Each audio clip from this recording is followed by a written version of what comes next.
We wanted to open the discussion with each panelist giving us their perspective on the implications of the U.S. election for Latin America. We're going to start with Professor Casanova. She's going to speak on trade and economic relationships concerning the U.S. and Latin America. Thank you, Angie. A pleasure being with friends and colleagues. And actually, I saw in the attendees one of my students, Lucas. So glad that you are here. So my idea today is to just talk about, I published a recent article in Foreign Affairs Latin America. And then the idea is to talk about the economic situation of Latin America today. So Latin America has been badly affected by the pandemic. On the one hand, 4 out of the 8 countries that are most affected by the pandemic are from Latin America. And by a number of reasons that I am going to describe in a minute, the forecast of the IMF and the World Bank for Latin America is the worst recession on record for the region, and definitely the worst of all the forecasts. So loss of GDP of 9.4%, with Brazil minus 9.1, Mexico minus 10.5, Argentina minus 9.5, Chile minus 7.8, and Peru minus 13.9. Why this debacle yet again for the region? So you have a number of reasons. The first reason is the fall of commodity prices. The region, even Mexico, has not been able to remove the dependency of the exports of natural resources, oil, gold, that the price is still okay, agricultural products. So all these, except for gold, have had tremendous losses in price. And the famous, in April, what was called Black Monday, when the sellers had to pay to have the oil in storage. The oil price and other commodity prices have recovered a little bit as of late. About the barrel of oil is at $40, but still very low for if we look at the average prices of the last 15 years or so. So those countries, Mexico, Colombia, Brazil, that still depend on the price of oil for exports and also for revenues in dollars, are still today suffering and unable to get out of this tremendous situation. Another is the tourism, and here we go more to tourism is important for the whole region, Mexico for sure, Central America. Tourism is important not only for the share that the tourism represents in the economy, but mainly for the employment. It's a sector where you have plenty of jobs, creates plenty of jobs, and now we have not only the loss of revenues, but also the loss of jobs. The World Tourism Organization is saying that between 60 to 80 million tourists will not travel this summer. Definitely, even in my country, Spain, this has been a tremendous loss for the economy. Also, the companies that create jobs are now not only the small and the medium size, but also the big companies are in trouble, either airlines that are not flying, or even, as I said, the biggest companies in the region, Petrobras, Pemex, Ecopetrol, are all, or in Chile, Codelco, exports copper, are all in a difficult situation. And these companies also represent an important part of the government revenues. So it's not because they have a mixed ownership, state-owned and public. So the governments that don't have very established tax collection, so depend on the revenues from these companies to function, and that is a difficult situation. If we look at the social part, the forecast from ECLAC in Chile are that the poverty will go up 4.4% till 34.7%. So what it means that between 180 million and 220 million of people, what represents a third of the population, will be poor, and out of which 67 million to 90 million in extreme poverty, those who rely very often on the informal economy to survive. And the idea is that so as a result, the region will go back, some estimates, 13 years. So definitely the Sustainable Development Goals of the United Nations will for sure not be achieved. Let's remind ourselves that Latin America took 25 years to recover from the debt crisis in the 80s, which means that till 2008 could not recover the GDP per capita that had at the beginning of the crisis. So let's see how long the region takes to recover. This is also a consequence of the fall of remittances. Remittances represent, according to ECLAC, 80% of the GDP of Latin America, and the forecast is to lose 20%. So in agricultural products definitely have also fallen, in many cases, in price. From where, let's finish with a positive look, where the solution will come from. So number one, unless in other crises, both the World Bank and the IMF have said two things. First, we'll increase the loans, and the IMF has loaned $70 billion. 70 loans of a total of 25 billion. 17 of them were for Latin American countries with a total of 5.2 billion. As a footnote, in a pleasant surprise, Mexico did not need to go for a loan of the IMF. As of now, even if the Mexican economy is suffering, is not going for a loan of the IMF. Also, the IMF, what they have done, have increased the flexible credit lines, and Chile and Peru have applied for those. So one is the multilaterals, IDB as well. Second, what is going to happen from the US or from Europe? So Europe has set up a fund to help countries in difficult situations, but very little has gone to Latin America. I think I have here 918 million out of the 15 billion of the fund. The US, as we know, is very centered in the country itself, so the help will not come from the US. And what about China? In the previous crisis that was called global financial crisis, although it was not global because affected mainly Europe and US, so during the previous crisis, China continued to grow 10%. So then that engine of growth that was China pulled immediately emerging markets. So Latin America at that time suffered, but much less, and it was a recovery in V, immediate recovery. This time, China quite likely will be the only country that will grow this year at 2%. That's the latest forecast. But 2% is, of course, not enough to pull the Latin America.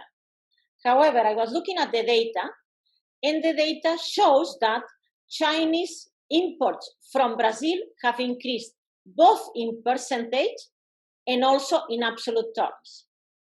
And then if we look at trade, another reason for hope is that while in the last years, mainly since China entered the World Trade Organization in 2001, China overtook Mexico as the most important trade partner.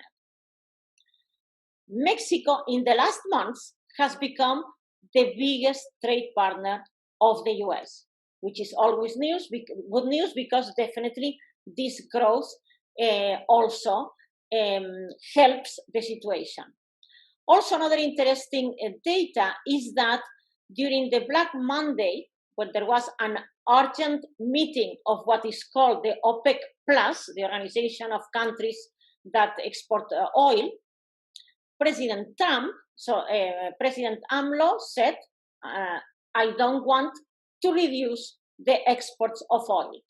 And interestingly enough, President Trump told Mexico, don't worry, we'll reduce the number of barrels of oil that are allocated to you. So we will reduce it. You don't need to reduce it, which is interesting.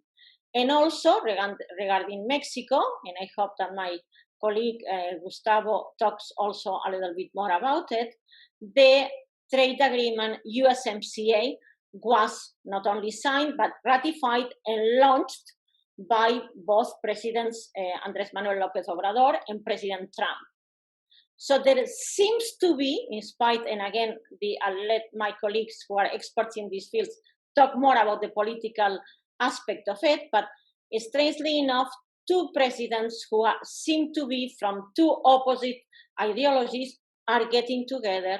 And in spite of all the rhetoric that is very hard, in spite of the rhetoric, it seems that there is an entente in questions of trade, again, surprisingly enough. But, and I would like to finish with that, what I wanted to say is that the solution has to come this time for the countries itself. We are entering a time of deglobalization. We are entering a time of a more protectionist policies, and countries are doing unorthodox policies, from quantitative easing in Colombia to, again, President Bolsonaro in Brazil, increasing the Bolsa Familia, has renamed the program, definitely AMLO in Mexico as well, in Peru, everywhere. Social programs are being extended because the situation is very difficult, and also other fiscal measures that, again, would have been impossible a few years ago, now is whatever it takes, IMF policy, World Bank policy. So if the developed world does it, why not us? And that is my 12 minutes finished. Thank you very much. Thank you for your insight, Professor Casanova. Next, we have Professor Flores Macias, who is going to speak with regard to public security in Latin America.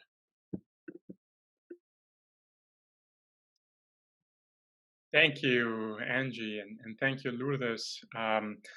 I'll start first by thanking the organizers of the panel for this opportunity to be here. So many thanks to the Latin American Studies program, everybody who put this together, Bill, the graduate fellows, Angie for moderating, Ken and Lourdes, of course, always a pleasure to share the floor with you. So as Angie said, I'll focus my remarks mostly on two issues, mostly what has to do with sort of foreign policy broadly understood, and what U.S. foreign policy might look like toward Latin America, depending on who wins the election. And I will speak mostly about anti-drug policy, sort of security broadly understood, and a little bit on immigration as well. And I'll touch on other issues that, Lourdes already touched on, trade, and I won't get too much into the democracy and populism, and Ken will talk a little bit about that as well. So let me start by saying that I think most people expect to see drastic changes in U.S. foreign policy toward Latin America, depending on who wins this election in November. In the few minutes that I have, I want to argue that there has been remarkable consistency in sort of the broad foreign policy objectives toward the region, and this is regardless of the party in office. And certainly there have been important differences between Democrats and Republicans in the way that they follow these general foreign policy goals toward Latin America. But there are a few exceptions, really, in which the differences really represent a difference in kind rather than one of degree, right? And this is, even with the important departure of precedent and norms that the Trump administration has represented. So I'd like to point to two important dimensions of continuity. And again, these have to do with anti-drug policy and immigration policy. So the first example of continuity is the approach that both parties have followed regarding anti-drug policy in the hemisphere. Right? So for decades, both Democrats and Republicans have promoted a punitive and militarized approach to drug trafficking across the region. Both parties, this is true for both, say, the Obama-Biden administration and the Trump administration, both parties have turned a blind eye to the demand for drugs in the US, the smuggling of weapons into Latin America. And instead, both parties have followed this, what I'll call a convenient approach of outsourcing the war on drugs by seeking to eradicate production and distribution beyond US borders. Now, this bipartisan approach has resulted in hundreds of thousands of deaths and disappearances in Latin America. For example, tens of thousands of Colombians have been killed in the decades-old war against cartels. In Mexico, more than 100,000 people have been murdered or disappeared in the government's war against organized crime. One of the reasons why this bipartisan punitive approach has been unsuccessful is what has been called the balloon effect. The balloon effect is when prohibition efforts force the drug market into new areas, and it contributes to why cartels are still powerful despite this sort of mano dura, right? This military-grade pressure that the US and governments across the region have put on them. That is, when one squeezes one side of the balloon, air comes out elsewhere, and the balloon may even burst from the other side. So when the US cracks down on production in one part of Latin America, drug trafficking often moves to a new area, but it also causes long-term socioeconomic damage.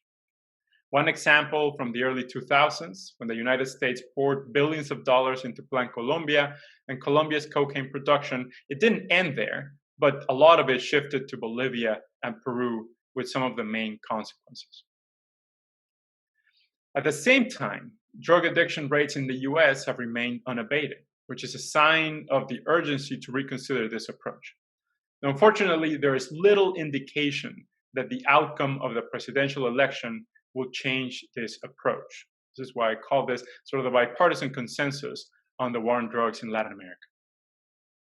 Now, a second dimension of continuity, where there has also been continuity in the US anti-immigration agenda, with both parties following a toughened immigration approach. An important difference between the Obama and the Trump administration has been the degree of cruelty with which undocumented migrants have been treated. This is obviously a key distinction. But Republican and Democratic administrations alike have generally pursued a policy based on generalized deportations. During the Obama administration, more than 3 million people were deported. That is, at about 383,000 per year in office. And this is the highest number for any president of the United States. It is about a third higher than deportations by Obama's predecessor, President Bush. As a senator, Biden also voted for bills appropriated funds toward the construction of a physical border wall between Mexico and the United States. Now, I do not want to imply moral equivalence between the way immigrants are treated by the Trump administration, that is separating migrant kids from their parents and putting them in cages. But I do want to point out that the perceived partisan differences are not as dramatic when it comes to the impact of partisanship on immigration policy. Now, perhaps the main differences between a Biden presidency and a second Trump term can be found in the spheres of trade policy that Lourdes alluded to already, and perhaps foreign policy toward Cuba. There may be some differences toward Venezuela, but I'll let Ken and others speak to this. In the case of trade, as Lourdes mentioned, right, whereas Republicans used to be the party of free trade, the Trump administration has become synonymous with barriers to trade and protectionism. And Latin America has suffered from this considerably, especially because President Trump has weaponized trade protectionism in order to extract concessions from the region. The forced renegotiation of NAFTA, right, the North American Free Trade Agreement, is a case in point, in which the Trump administration used this renegotiation to pressure the Mexican governments to both host Central American migrants as they waited for court decisions on the refugee claims, and militarize Mexico's southern border to prevent the influx of Central American migrants in the first place. And there are examples beyond Mexico, including the constant threat of tariffs on Argentina and Brazil to extract political concessions. Now, conversely, democratic administrations have become a lot more supportive of free trade. It's not uniform across the democratic base and across democratic leadership, but they have become now more the party of free trade. And this includes commercial exchanges with Latin America, so we're likely to see more of this, at least compared to the Trump administration, if Joe Biden won the election. Another clear example in which there is likely to be an important difference between Biden and perhaps a second Trump term is the realm of Cuba. Whereas President Obama had made historic changes to the bilateral relation by moving a lot closer toward normalization, in spite of some of the constraints put in place by Congress through legislation. President Trump has rolled back many of these policies. He has made it harder to travel, to send remittances to the island. And this is another issue that we're likely to see some change if Biden becomes president. Now, beyond trade, beyond Cuba, I believe the main changes that Latin America can expect under the Biden administration are as follows. I think a Biden administration would translate into greater multilateralism. It would probably be a lot more willing to work within the Organization of American States than President Trump has. Biden administration is also likely to translate into somewhat more humane immigration policies. Right? There's a belief in the Biden team that aid towards Central America, for example, has contributed to stem the flow of migrants. So we may expect a greater emphasis on diplomacy and foreign aid. We're also likely to see support, as in the Obama years, for comprehensive reform, comprehensive immigration reform, including a path to citizenship for undocumented residents, dreamers, coupled with stronger border enforcement. The issue of border enforcement is important because Biden has voted again for bills that are really tough on this border enforcement. And we saw this during the Obama administration, that border enforcement became tougher during the Obama years. And this is something that is likely to continue under Biden. Biden might also be likely, or at least we can expect a reversal from the Trump administration's changes to temporary protected status, that is restoring the immigration program for citizens of El Salvador, Haiti, Nicaragua, and perhaps even extending this to Venezuelans. That's a real possibility on the table if Biden wins. And finally, this change in multilateralism, the different approach to trade, to immigration, could improve the United States' standing in the region, right? And the degree to which governments might be more willing to cooperate with the US to advance shared goals, which would, of course, contrast with the current administration's approach, which has been really an approach of strong-arming governments in the region. In short, in my view, there will be a lot more continuity than meets the eye, regardless of who wins the election. But a Biden presidency is likely to show a less harsh side to US-Latin America relations. Now, unfortunately, I continue to see this sort of stale Cold War mentality among the foreign policy teams of both candidates when it comes to Latin America. And this does not bode well for finding solutions to the shared challenges of the hemisphere. So I'll stop there, but I appreciate your time, and I look forward to your questions and comments. Thank you for sharing your expertise with us. And finally, we have Professor Roberts, who is going to speak with regard to democracy and far-right politics in Latin America.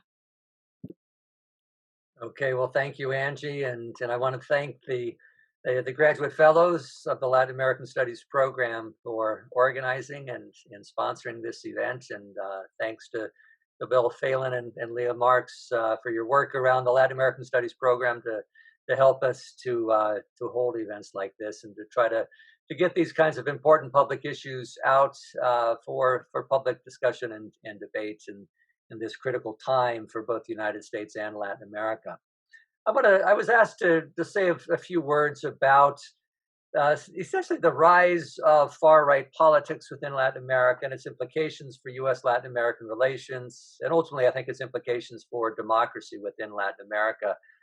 So I'll try to get around to those issues, but in some ways, I want to build off of some comments that my colleague Gustavo Flores Macias laid out, because I agree with very much with his analysis in terms of, although we think of the Republican and Democratic parties as being very, very radically different political parties. And we hear a lot about polarization in the United States, and we think of Trump and Biden as representing very, very different things for American politics. And yet when it comes to U.S. relations with Latin America, I think Gustavo is right on target, that there's been a lot of continuity from one administration to the next, certainly over the last couple of decades. And although I think there would certainly be some differences if we were to have a Biden administration rather than a Trump administration, I think that the differences are perhaps not as dramatic as what we might think. And in fact, I would argue that if you look back historically, you see that there's kind of an ebb and flow in whether or not there are sharp differences between the Democratic and Republican parties or Democratic and Republican presidents in their approaches to U.S. Latin American relations. And you get certain periods where the two parties diverge, but then you get periods where they largely converge in terms of how they approach the U.S. relations with Latin America. So if you look back, for example, to the Cold War era, at least the post-Vietnam Cold War era, the 1970s and 1980s, I think there were at least some significant differences in how the Carter administration, for example, put an emphasis on human rights, which was implicitly a critique of U.S. support for right-wing dictatorships in Latin America and elsewhere during the Cold War period. And certainly in the Reagan years, sort of building off of that, the Reagan administration took a very strong stance, basically supporting counter-revolutionary forces in Central America, including efforts to try to roll back the Nicaraguan revolution. And although the Democratic Party was hardly sympathetic to the Nicaraguan revolution, for the most part, the Democratic Party was opposed to any sort of U.S. military intervention and really opposed to a covert war in Central America. So there were significant differences between the two parties around Central American policies in the 1980s. And in many respects, I would argue that probably the single most divisive set of issues in U.S. foreign policy in the 1980s was around Central America. We forget, given how little attention Latin America in general gets in the U.S. foreign policy debates in recent decades, we forget that as recently as the 1980s, Latin American policy was enormously important and enormously divisive in American politics.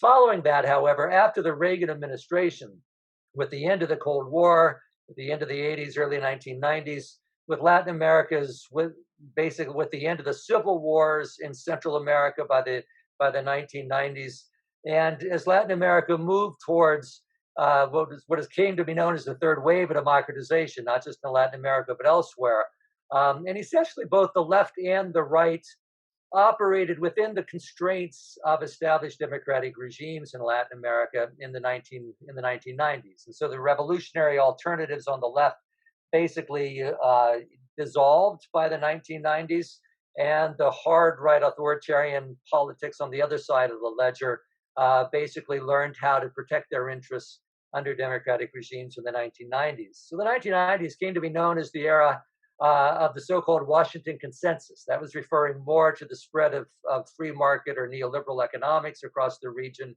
in the 1990s. But in many respects, I would argue Latin American politics became less polarized in the 1990s.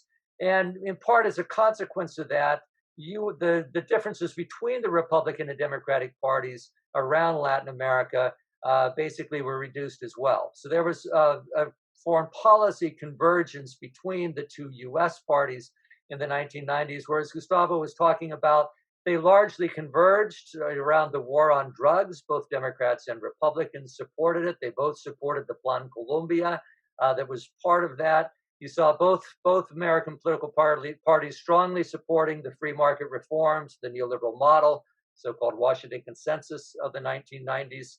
And so really there was very little that differentiated the two political parties in the 1990s and into the 2000s. So really for the two Bush administrations, I would argue right through the Obama administration, there was very little that really differentiated the two political parties with respect to Latin America. A little bit different tones and emphases sometimes, but sort of the broad outlines of American foreign policy they converged on.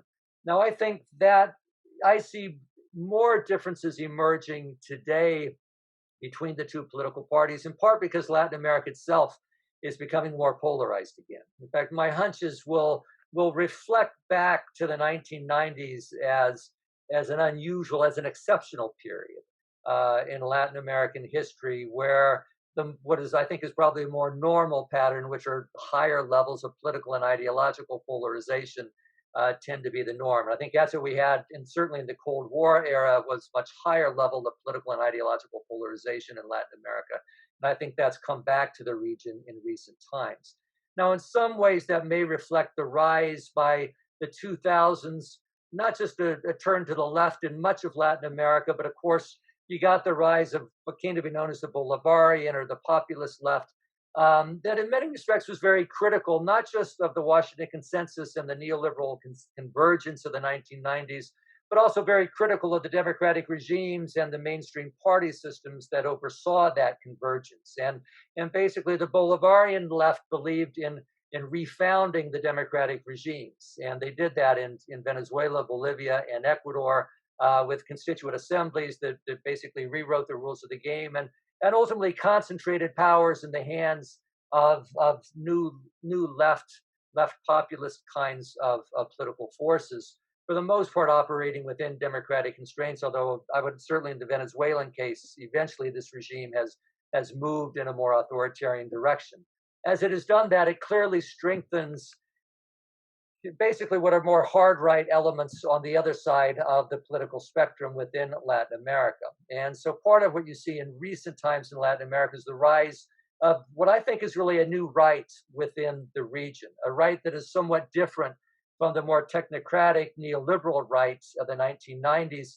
It's a new right that often does take on rather populist kinds of tendencies, in part because they're emphasizing more the cultural dimensions of politics. So not just the economic stabilization and reform of the 1980s and 90s, but essentially you see new right-wing elements that are very critical of gender equality.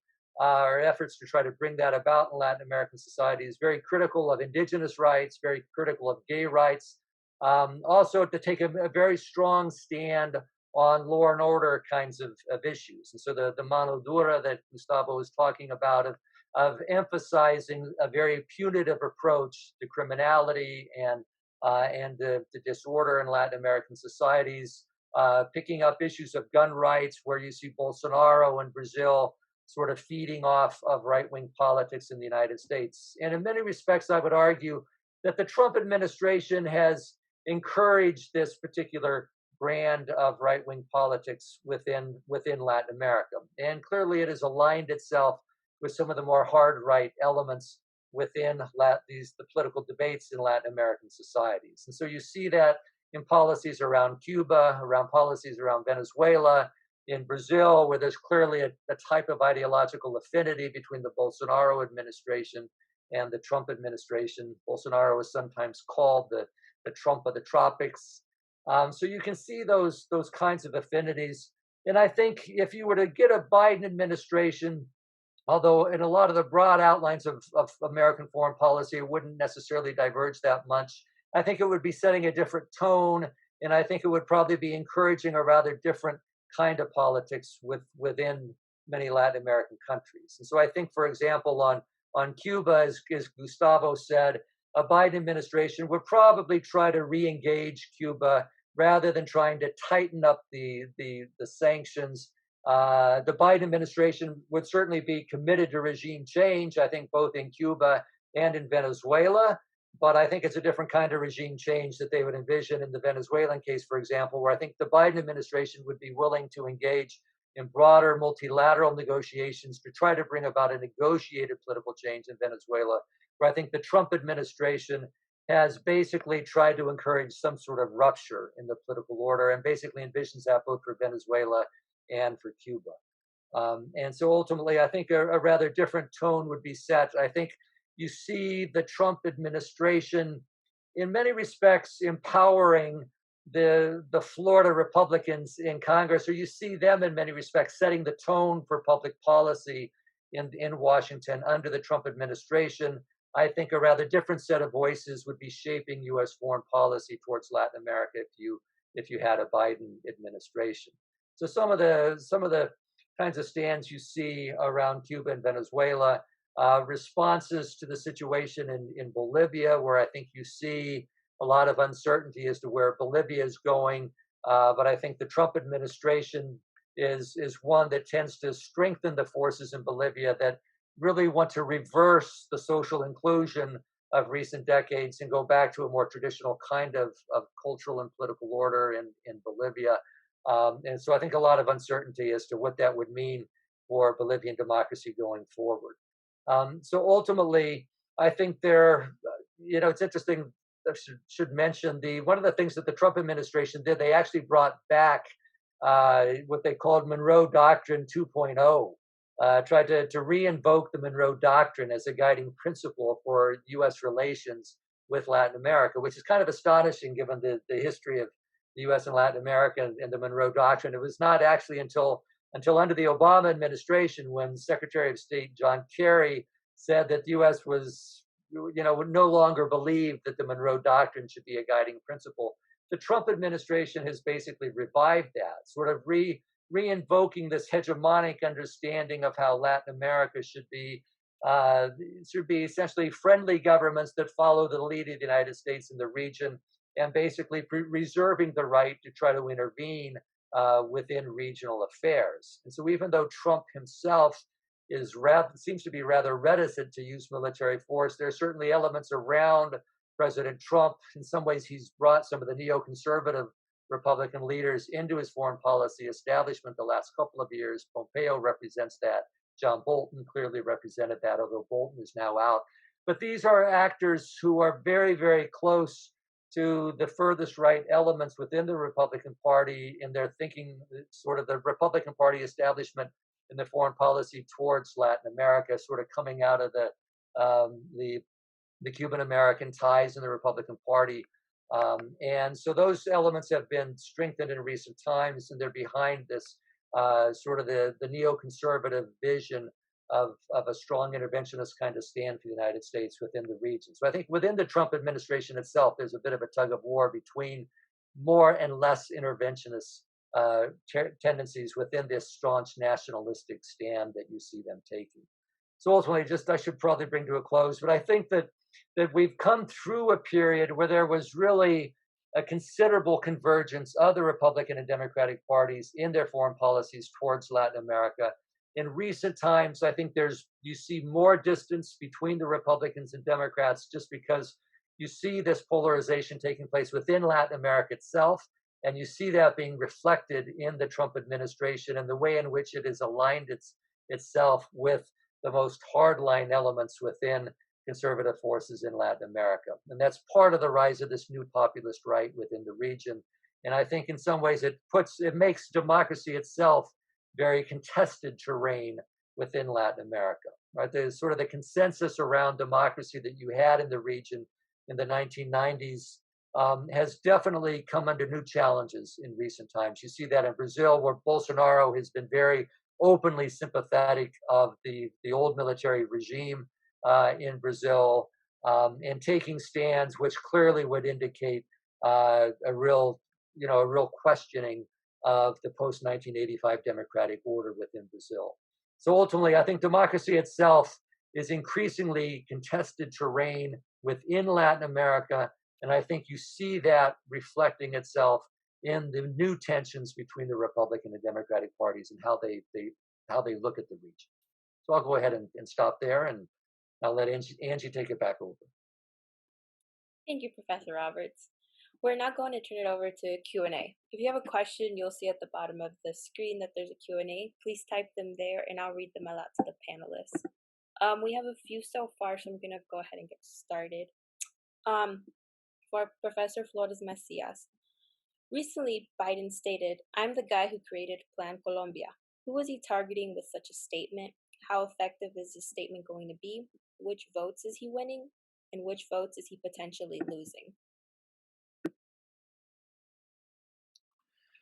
Thank you for that question, Ernesto. Thank you for being here today with us. I think, as Ken was saying, Florida plays an important role in setting U.S. foreign policy, or at least, I think it plays an important role in setting policy, and it plays an even larger role in the rhetoric during campaign season. So I think there's very little advantage of coming across as weak on crime. And unfortunately, both in the United States and Latin America, punitive populism is very prevalent. And there is a high level of support in every country in the region for these types of punitive policies. In spite of evidence, considerable evidence now, that shows that these policies are not effective. So given this support for these policies, the political incentives are such that candidates feel compelled to try to win over potential voters. And especially in Florida, this can carry some weight. As to which voters specifically, I think there are quite a few voters, in Florida, that are sort of on the law and order type of voters that I feel compelled to believe in this course of action. Unfortunately, it's still the case that for these voters, when a candidate comes out and says, look, everything we've been doing for the last 30, 40 years hasn't been working, we need to rethink this, and instead of sending our troops to train the militaries over there, what we need to do is sort of a public health approach to drug trafficking. That is still perceived as a losing electoral strategy, even if it could be a real policy changer and make a huge difference. Right? So that's my take. And unfortunately, I think still on net, it pays off to be making these kinds of statements about Plan Colombia, about Venezuela, about Cuba, for electoral reasons in Florida. Thank you, Professor Flores Macias. We have another question from Pablo for Professor Casanova. What Latin American countries do you expect to do better starting 2021? Do you think that the recession is going to encourage protectionist policies in the region? Okay, a couple of things. One, Latin America arrived at the pandemic already with 5 years that some considered have lost decade again. So then the countries arrived with a very weak position. And I would say the economic situation also has influences the political choices and the political options of the citizens. What is happening is they associate often democracies with corruption. The famous Petrobras, Lavajato, that has, even now, that is affecting the whole, they say that is the best Brazilian export for a while. So Colombia, Peru, so the numbers are tremendous. So they associate democracy with corruption. They associate democracy with not enough growth. So those who were born in a favela, in one of those famous shanty towns all over the region, even now, the shanty town, 2-3 generations later, will have grown, will not have become smaller. So when you don't have hope, the only thing, and then that compounded with, as you are saying, Gustavo and Ken, with a serious problem of security, then you aspire to please security, and then I want to have my basic problems solved. So the economic situation influences the political choices of the citizens.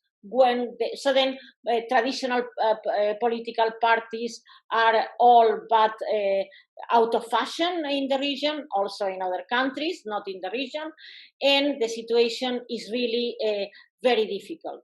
The prospects also for 2021 are not very good. Other things that have happened is that it was supposed to be not a debt crisis this time, but what is happening is that the governments are unable to control the fall of the value of the currency.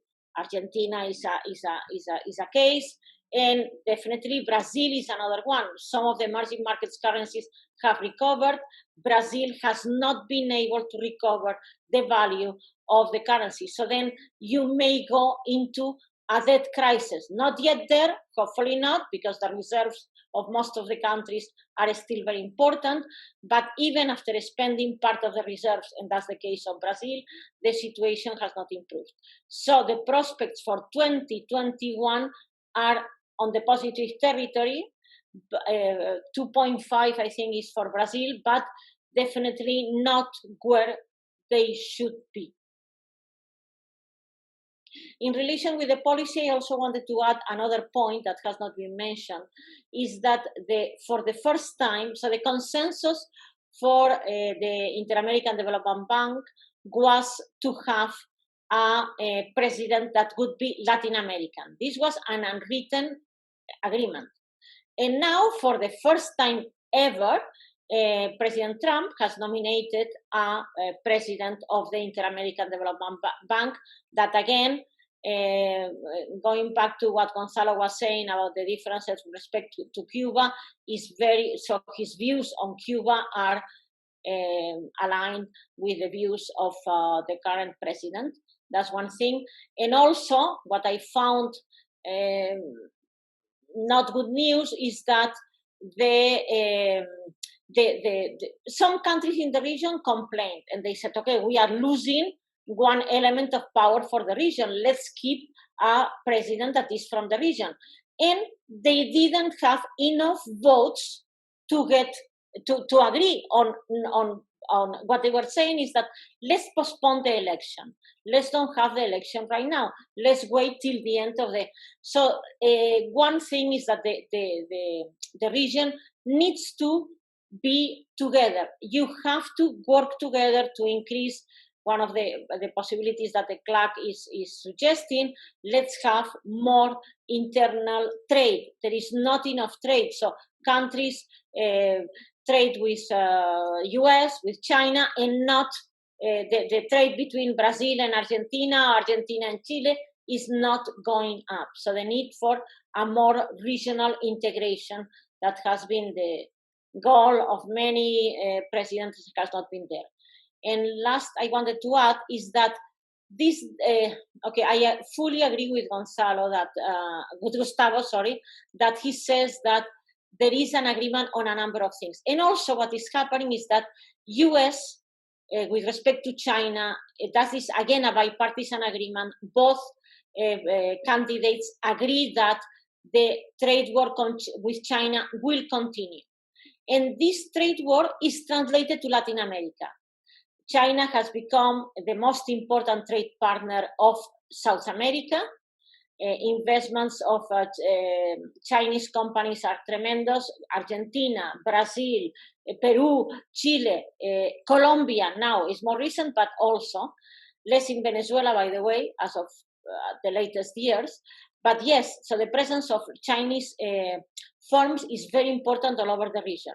So the position of both presidents with respect to Latin America is more sometimes another scenario to play this war with China. For instance, one clause of the USMCA is that the countries, Canada and Mexico, cannot sign a trade agreement with a non-market economy, which means with China. So we have to also see the policies of the candidates as a proxy for the war with China, which I think is not very good news, because basically is more against someone else than in favor of. Thank you, Professor Casanova. We have a question from Lisa, who asked if one of the panelists could speak about the role of the church in current Latin American politics.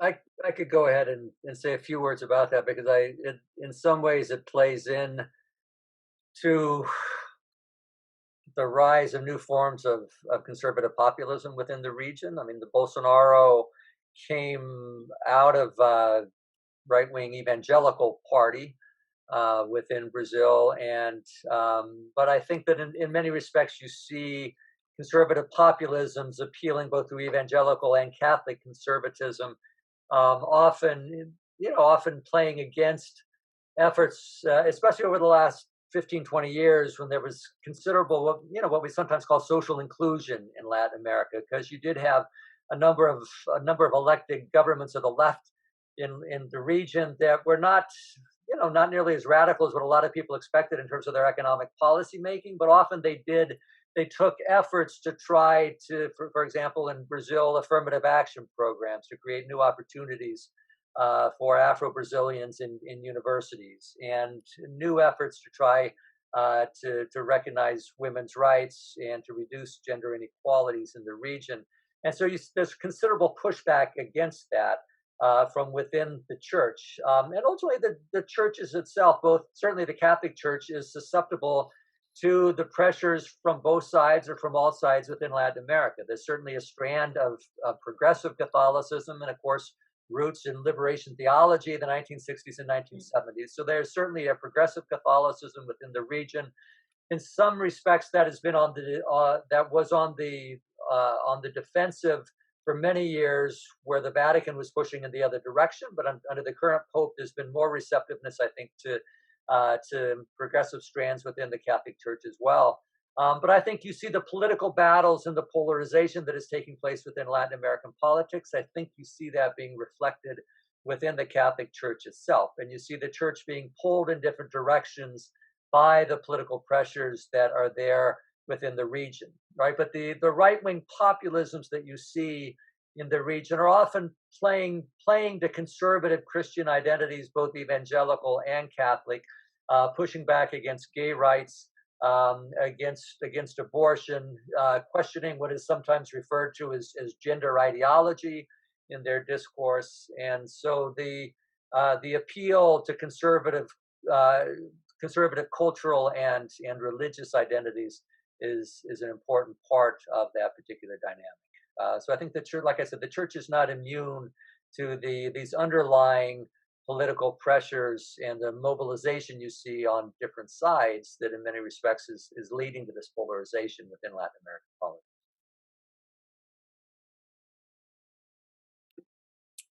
Thank you, Dr. Roberts. I have a question from Leonardo for everyone. He says, it seems like even if Biden wins, his administration won't be worried about authoritarian rise within Latin America. His question is, could it get worse?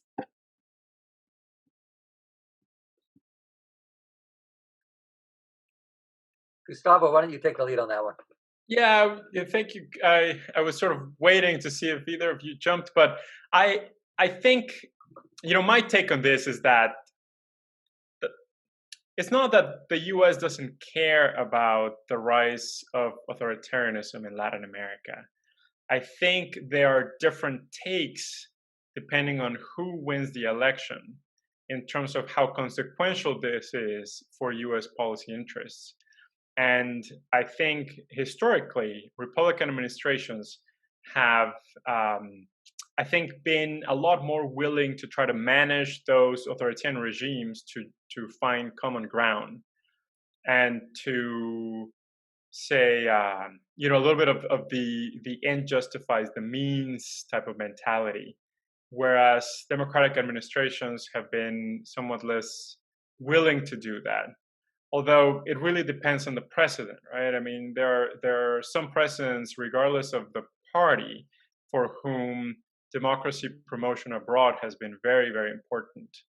And some of them have even been willing to go to war, as we saw in Iraq or other places. So I think, again, I would be reluctant to say, well, even if Biden wins, the U.S. wouldn't be concerned about this.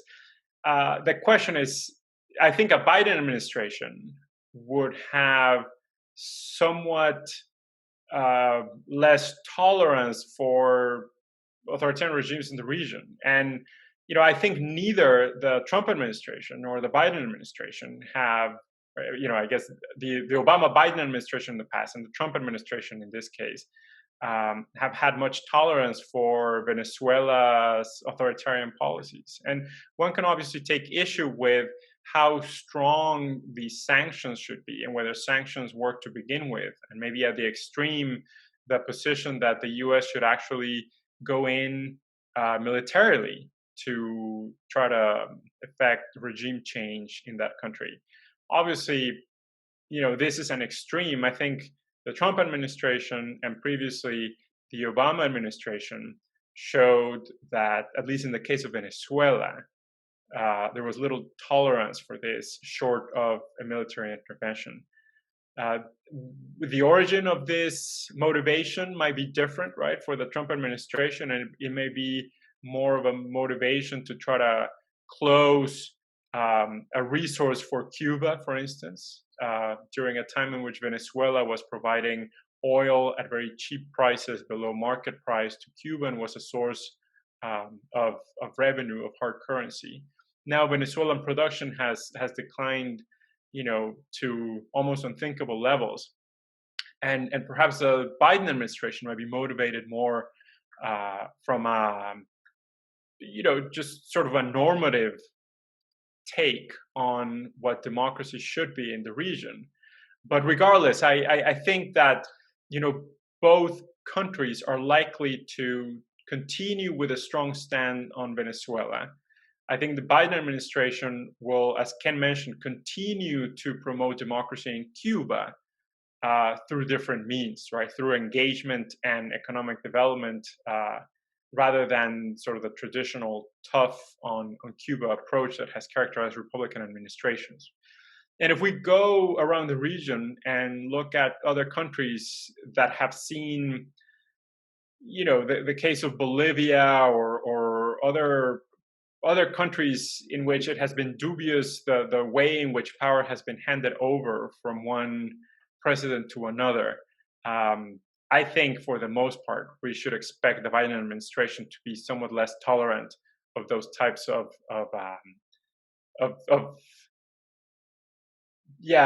those types of handing over power, or that way of handing over power. So that's at least the way I see. So to sum up, I think it'll be important for both administrations to maintain democracy in the region. I think it clearly advances U.S. foreign policy interests in Latin America. It makes dealing with countries a lot easier from a U.S. standpoint. And I do not expect to see major changes. As to the question, could it get worse? I mean, 2020 keeps on giving, right? So I hesitate to say anything in that regard. Yeah. Can I maybe just tack on a final point on what Gustavo was saying?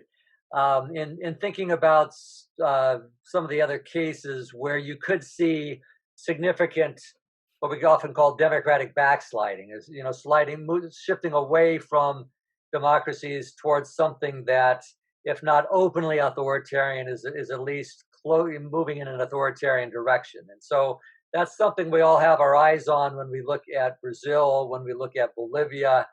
And my sense is that for hard right elements in places like Brazil and Bolivia, if a continuation of the Trump administration, they would perceive a green light to move in that direction. And so that unless they feel that there are domestic impediments to moving in that direction, I think that sort of the authoritarian currents within those countries would not feel that they had to worry about the United States using its leverage to prevent them from consolidating some sort of more authoritarian alternative within those societies. I think they would be more wary of a Biden administration. I think they perceive the Biden administration as being more concerned about maintaining democratic checks and balances within those societies, whereas I think they perceive accurately that the Trump administration has an affinity for autocratic rulers around the world, leaving aside Cuba and Venezuela, which is a different ballgame for complicated reasons. But I think it's pretty clear Trump, he's most critical of democratic leaders like Justin Trudeau or Angela Merkel. He tends to be more comfortable with autocratic figures, and I think he's certainly quite comfortable with Bolsonaro. At this point, Bolsonaro, I think, is constrained by domestic institutions and power balances, and I think that's the case in Bolivia as well. But I think if the authoritarian elements within those societies were to feel that that they could get away with it domestically, I think that they would perceive Washington as being sympathetic to them under a second Trump administration. Thank you. Thank you for answering those questions. We have a question from Andre for Professor Casanova. He says, she mentioned that the IMF aid is one of the good news, but IMF and World Bank have a very abusive relationship with Latin America in terms of debts and interests, reenacting colonial structures of debts. So his question is, do you think it is possible to imagine a solution outside of these financial institutions? Well, as I said, I'm going to move because the sun is coming. Okay, 1 second, I cannot see myself. Anyway, so what I said is that in this crisis, the IMF and the World Bank have had another attitude. The IMF also has been requesting the countries that are part of the Paris Club to condone the debt of the least developed countries. But guess what? Another thing is happening. Rating agencies like Moody's and Standard & Poor's are lowering the credit rate for those countries that they say, yes, I want to be part of this condonation of the debt. So the situation is very complicated.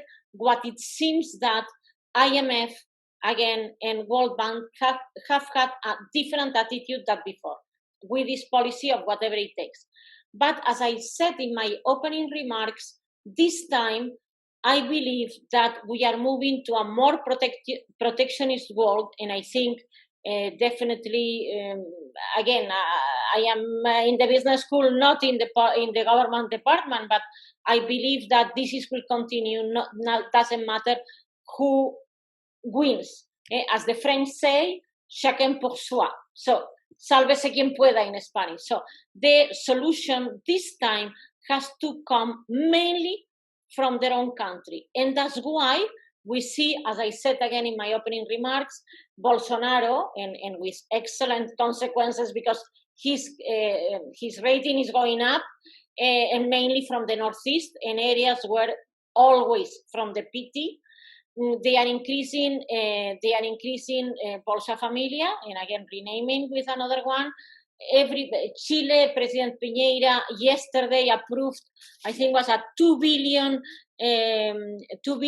fund to create jobs, to fund new jobs from companies. So the solution will come from within, and this time more than ever. And then we see Colombia doing quantitative easing. So basically, the government issues bonds, and the central bank of the country, something that has been done in Europe and US for a while, but was forbidden to be done in emerging markets, started Colombia buying bonds that are issued by the government. So then, okay, sky is the limit. You can issue bonds, and your central bank buys them, and then Chile, and then Indonesia in Asia. So we have seen very unorthodox policies that in other times the IMF would not have allowed. We are in uncharted territory. We are in a very deep crisis. And again, Latin America has been thinking too much of that the solution would come from your father. The father was before US, then, well, father or mother was US. The US will take care of us, or the US will be vigilant in this area. No way, not this time. Then Spain, actually, my country invested a lot, and again, seeing Spain will be different. And then again, China was seen as the mana for a while, and now the attitudes are changing with respect to all these foreign investors, because every country looks for China, wants the well-being of the 1.4 billion Chinese. And that's it. And Brazil should look at their own citizens, and Chile as well. So my opinion, the solution should come from within. We are in very difficult times that are going to continue to be difficult. As my colleague said, okay, the surprises this year, Gustavo said, the surprises this year continue to be there. The surprises continue to be there. We are not in second wave and third wave. We are in the first wave of the pandemic that is not stopping. And then I think the solution from the countries and from the region, more integration. Once again, they say that the art of politics is to try whatever the others have done and they have failed. So my call is for, again, more integration in a moment in which there is a lot of everybody separating from each other. Thank you. We have a question from Leslie. She says there is a rising possibility of Trump refusing to peacefully step down in November, regardless of results. How have citizens anticipated and worked towards reconstruction of democracy based on similar coups in Latin America?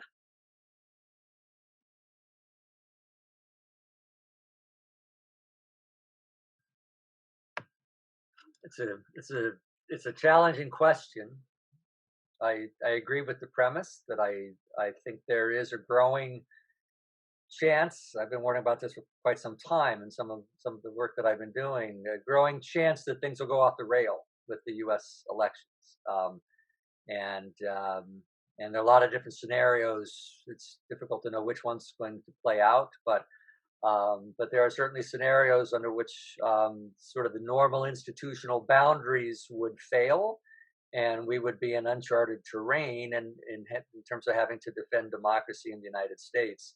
Now, obviously, there's a long tradition of having to defend or recover democracy in Latin American societies, including societies that have very, very long and strong democratic traditions, like Uruguay and Chile, for example, which went through very long-standing and very, very harsh, repressive military regimes in the 1970s. And then reconstructing those democratic regimes is extremely difficult, and it requires rebuilding bridges between groups that were fighting before, and mobilizing pressure within civil society, and then finding ways to translate that energy in civil society into institutional arenas where elections are contested and where governments are chosen. And let's hope that we don't end up in a ballgame where the United States has to recover democracy, going through what 17 years like the Chileans did to recover their democracy after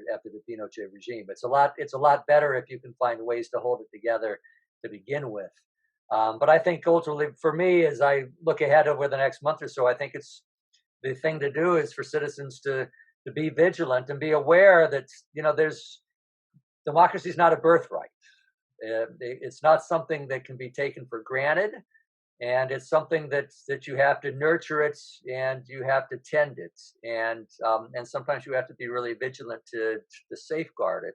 And so I think that it's important that we look at the two competing parties and we insist that the democratic rules of the game be followed, and do whatever we can to put pressure on the institutional actors to ensure that they abide by the rules of the game. And I think the Latin American experience teaches us in quite dramatic ways what can happen when things go wrong, and when you don't. That for all the faults democracy may have, and certainly Latin American democracies, like U.S. democracy, there are a lot of faults and a lot of flaws in democratic orders. And unfortunately, a lot of people don't recognize that some of the important things that may be there, sort of hidden behind all the flaws. And when the order itself breaks down, trying to reconstitute it can be extremely difficult. And the Latin American experience tells us that very dramatically. What are the consequences when the democratic order really does break down? So hopefully we won't have to learn that firsthand. Thank you. We have a few more questions. This one from Maria. What could be the economic strategy that the U.S. Biden administration could apply to contribute to reducing the impact of the pandemic in the Latin American countries?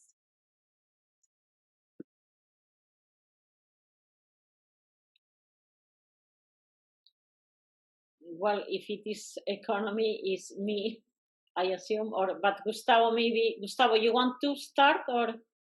I would be happy either way, Lourdes. If you want to go ahead, go ahead. Say the question again. Today I'm not feeling too well. Please say the question again, the implications. So what should President Biden do if he's elected to help in the economic situation in Latin America? Definitely, trade always helps. So definitely, trade always helps. To have a more open economy will help for sure. But definitely, for instance, something has happened in this last week or so. As you know, Brazil is one of the biggest producers of sugarcane-based ethanol and competing in the world with corn-based ethanol of the US.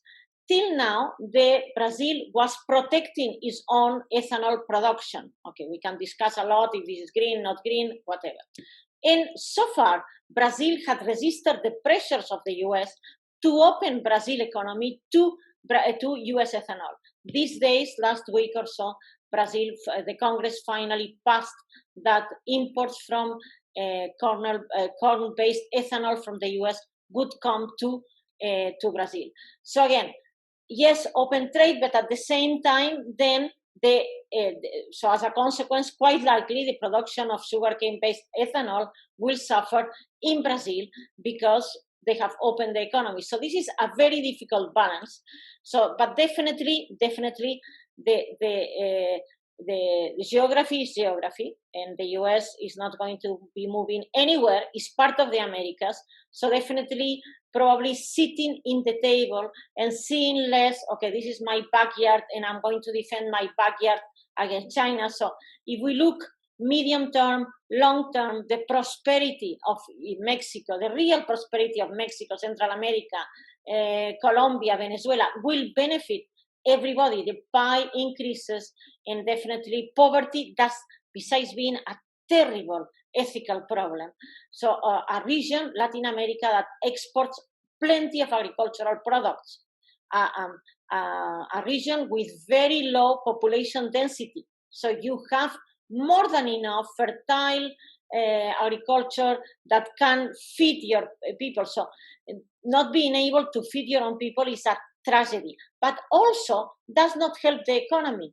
So definitely, so policies that you sit on the table and is win-win for everybody, which in the times that we are in is not always easy, but definitely an integration of the Americas in a more equal partnership would definitely help. So more than a policy that I'm imposing this to you, and that has caused that Latin America has not grown as much as it should have.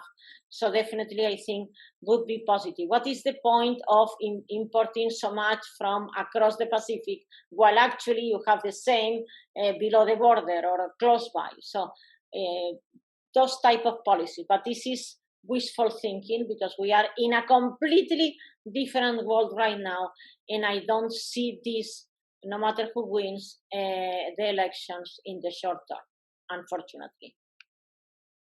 Thank you. We have one last question for Professor Flores Macias from Pablo, and I'm going to kind of jump into this question too. Last year, the Trump administration partially discontinued humanitarian assistance to Central American countries. Do you think that a Biden administration will consider reinstating these aid packages? And I'm also wondering what this means for gender-based violence in the region as well, if you can touch on that. Thank you. Yeah, thank you for these questions. I'll be brief because I know we don't have a ton of time, but I think, to the first part of the question, having to do with foreign aid and foreign assistance to the region, especially Central America, I think that's unfortunately the easy part of the equation. And I think, yes, so the Biden administration, at least given the record during the Obama administration and the record that Democratic administrations have with previous presidents, and the rhetoric during the campaign from the Biden team, I think it's just a team that believes a lot more in foreign assistance than the Trump administration. And that's not a particularly high bar.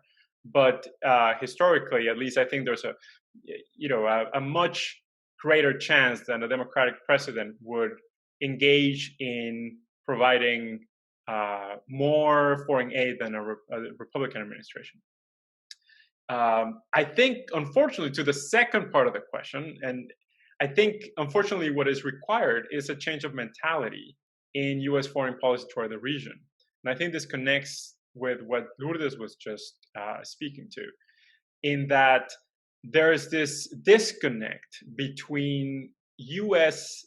foreign policy actions and the consequences then, right? So the US will pursue this punitive anti-drug policy that is based on militarization across the region, but then there is very little connection between that and the number of migrants and displaced people from Central America that are trying to get to the US. Well, these people didn't just appear out of nowhere. They didn't one day wake up and say, look, things are bad here. I mean, violence has skyrocketed precisely because some of these policies that the US has pursued in the region. And it obviously has found governments that are willing to go along with these. So it's not just the US approach to blame in a sense. But I think this, unfortunately, does not bode well for gender perspectives. Often women are at a greatest disadvantage when it comes to violent crime, when it comes to looking for a better life migrating north. I mean, this is very well documented when it comes to just the gender disadvantage and the gender handicap that exists when it comes to migrating to the U.S. and escaping violence, unfortunately. As I said, I do not see the Biden administration changing this. I certainly do not see the Trump administration turning this perspective on its head to think about what the region needs in terms of economic prosperity as a partnership, instead of band-aids that the U.S. government pretends to put on the problem that is partially in part created by U.S. foreign policy itself. So this is probably just a topic for an entire panel in and of itself. So I'll stop there. But I think it's something that is not likely to change, unfortunately, but that is very much required. An approach that emphasizes a lot more trade and cooperation. Aid to some extent, but to quote President Salinas, who I know is not terribly revered in Latin America, especially not in Mexico, but to quote him during the negotiations of NAFTA, he was saying, we want trade, not aid. Trade is a lot more likely to improve our livelihoods here than foreign aid. And there's a large literature that explains why foreign aid countries become dependent on foreign aid. It might reduce accountability. So there are some negative consequences of foreign aid as well. But this perspective of a true partnership that might alleviate immigration pressures to the U.S. seems to be completely escaping both administrations, unfortunately. Thank you. And with that, we want to be mindful of everyone's time. Thank you to all of our panelists for an insightful and thought-provoking discussion. And thank you to everyone for joining us today.